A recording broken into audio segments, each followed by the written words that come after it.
Welcome to My Long Island TV.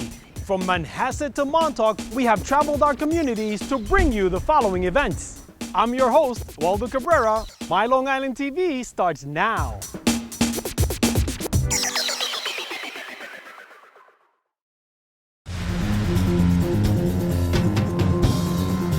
Basically what we're trying to accomplish today is getting all of our members to the ice rescue awareness level, which is understanding our role and the members' role, how to use the equipment that we have. We do have some members who are certified beyond that level, ice rescue technician, so they would be more of a support role to them and what is involved in being in that support role. They're going to pull you in, and they're going to be trying to use you as a step stool to get out. It helps nobody. Now we have two people in the water and in trouble. It's very demanding, especially for the person in charge, which would be myself or another chief usually. You're very emotionally involved because there are people in the water.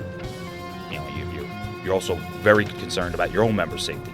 So there's a lot of factors that are involved. You have other departments coming in, you have your own members, everybody wants to be the guy that's going to try to save them, but you have to maintain that control, and it's very physically and mentally draining. We can go out there and we can hit the ice, just test out the ice. If you see it cracking, that's when you're going to lay down. The other part of this pole is you can keep it out. If the ice breaks, yes, you're going to go in the water, but this should help you from going underwater. This doesn't happen often. We fight fires all year round. Ice rescues are 3 or 4 months out of the year.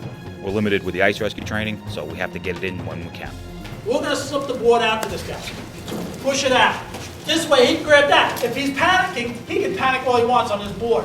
It's not going to affect the rescuer. She's going to go like this. Bring me in. That's what it means. Hand signals. Bring me in. Bring the hands. We got a rescue operation for ice rescue situation, similar to an actual rescue we had last week where someone went out on the ice, maybe 20, 30 yards, fell through the ice. The ice was thick, it was walkable to a certain point. You can see when he got out there, he fell through the ice and now he's in trouble, he can't get out. Hypothermia is going to set in very quickly in the conditions that we have now with the water temperatures, the air temperature, the wind chill factor. It's important to initiate a quick rescue and get him out as quickly as possible. Okay, we got a victim still in the ice, out a little ways in an ice hole. We got our first rescuer is starting to make his way out. He's going to try and take a different path than the victim took, if possible. Hopefully maybe we have some thicker ice. He's working his way through. His tender is letting out the line. You can see it's not an easy operation. He's got to make his way through what is basically slush at shore here. That's why the bay is very unpredictable. The ice is very thick where you can actually skate on it in areas, and other areas it's very thin. So it's a slow process getting out. He's still in what's very thin ice, and he's trying to work his way to where it's thick, where he could actually crawl across and get to our victim. We're now starting with our second rescuer who's got the ice rescue sled, which is ideally what we want to get our victim on to pull them safely out to shore. Once we get them out of the hole that they're in, we're going to get them on this board, we're going to get buoyancy on them and get them out there. And it's not easy with the ice the way it is today.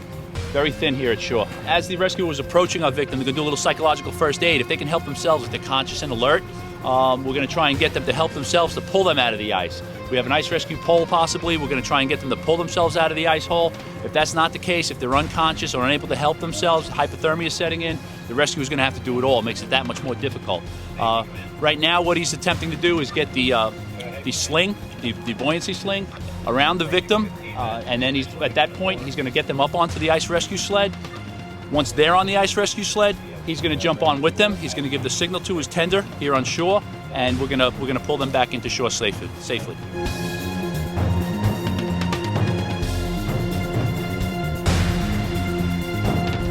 That ice rescue went very well. You can see it's working under very difficult circumstances. Every rescue will be different. In this particular case, we got the victim out in a respectable amount of time. Crews working together with our rescuers, our tenders, and support personnel. And hopefully everybody remembers no ice is safe ice, and we don't have to do this in reality.